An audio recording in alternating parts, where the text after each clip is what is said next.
ॐ नारायणाय नमः। अवतारम महाविष्णुः कल्के परमं यद्भुतं कलिकुलवनहन्ता सत्यधर्म प्रणेता नमो नमः। ॐ सुमतिसुताय विद्महे निष्कलङ्काय धीमहि तन्नो कल्कि प्रचोदयात्। श्रीनारायणाय नमः। श्री हनुमते नमः। प्रभु भक्तों, जय श्री कल्कि। इससे पहले कथा में आपने श्रवण किया कि भगवान श्री कल्कि नारायण अनेक दुराचारियों, अत्याचारियों, पापियों का वध करके बड़े विशाल साम्राज्य कीकटपुर को जीतकर अपनी सेना सहित वहां से लौट पड़े हैं। अब इससे आगे की कथा सुनिए।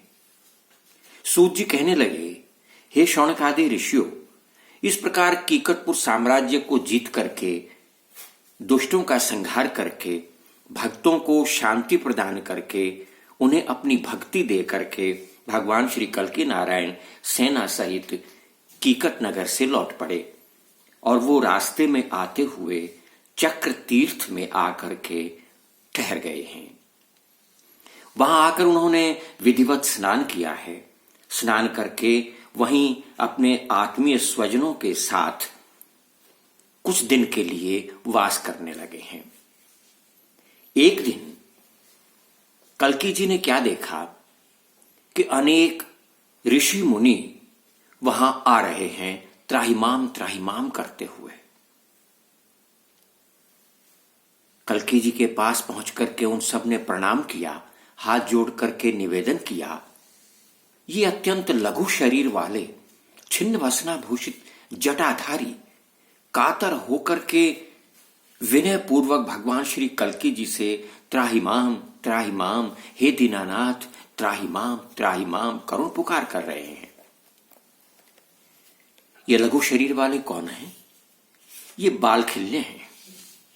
पुलस्त की कन्या के गर्भ से कृतु के शुक्र से एक बहुत बड़े पिंड का जन्म हुआ और उस पिंड में से ही ये अंगुष्ठमान, अंगूठे के समान आकार वाले ऋषि मुनि निकले, जिनकी गिनती 60,000 है। ये 60,000 ऋषि मुनि जो अत्यंत लघु आकार के हैं, जटाधारी हैं,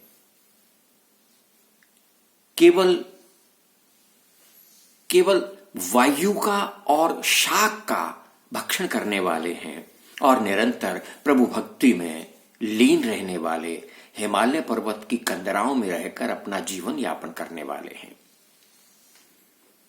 भगवान श्री कल्कि ने उन्हें देखा तो कहने लगे, कस्माद् यूयं समायाता केन वा भीषितावत् तमः निहनिष्यामि यदि वा स्यात् पुरंदरः।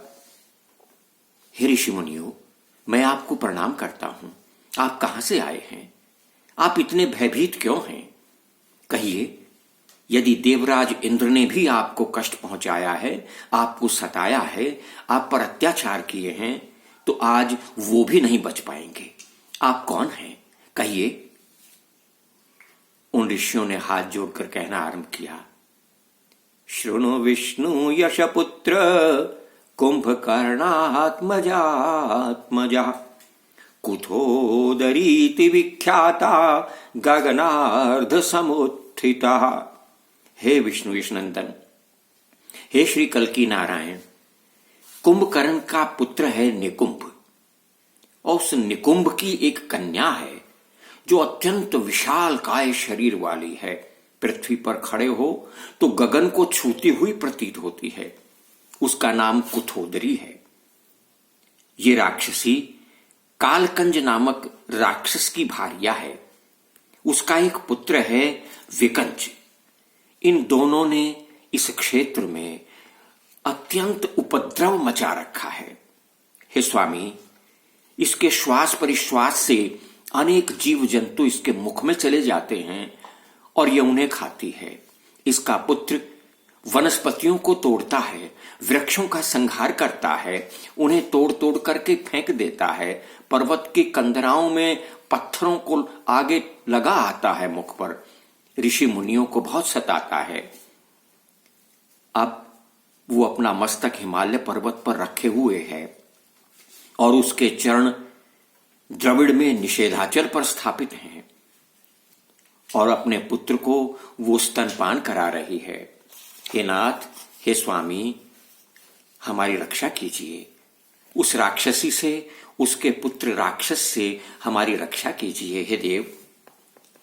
इस प्रकार मुनियों के वचन सुनकर के भगवान श्री कल्कि नारायण तुरंत उठ खड़े हुए और कहने लगे, आप निश्चिंत रहिए, मैं उस राक्षसी का वध अवश्य करूंगा, पुत्र सहित उन दोनों को मृत्यु प्रदान करूंगा। आप निर्भय रहिए, मैं साधु संतों की रक्षा हेतु ही विष्णु यश पुत्र के यहाँ के रूप में मैंने अवतार ग्रहण किया है।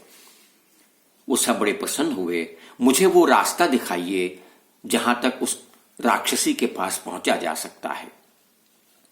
और वो बालखिल्य ऋषि भगवान श्री कल्कि नारायण और उसकी सेना को साथ लेकर के उस मार्ग की ओर चल पड़े जिस मार्ग से कुथोदरी के पास पहुंचा जा सकता था। आज की कथा में इतना ही, बाकी का अगली कथा में। तब तक के लिए जय श्री कल्कि, जय श्री हनुमान।